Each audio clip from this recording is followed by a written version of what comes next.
Welcome to Dispatch Education. We're Lisa and Bethany, and last week we talked about dealing with difficult personalities at work. Well, today we want to switch gears and talk about difficult personalities on the other end of the phone call. This is a little different and requires different, but at the same time the same treatment as personalities at work. We would advise you to always check with your supervisor and dispatch center to see what the rules and operating procedures are for your center.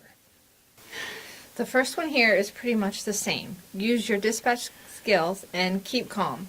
It never helps to lose your temper or flare out of anger. This is your first opportunity to help the situation. Generally, people respond better if you remain calm and professional.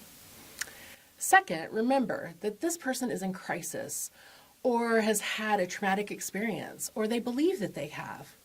Believe the best about the caller and try to get them any help that they need.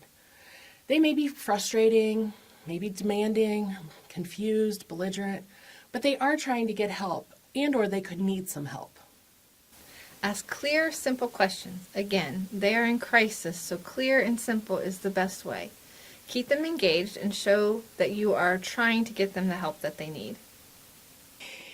If needed, ask for perspective from others. This call may need more help than you're able to give. You may need additional help deciphering what is happening, or you may just need backup if they're getting super belligerent. It's okay to ask for help with a difficult caller.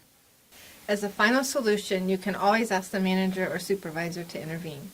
Supervisors are there for these situations. They're there to support you and give you guidance when the calls are tough.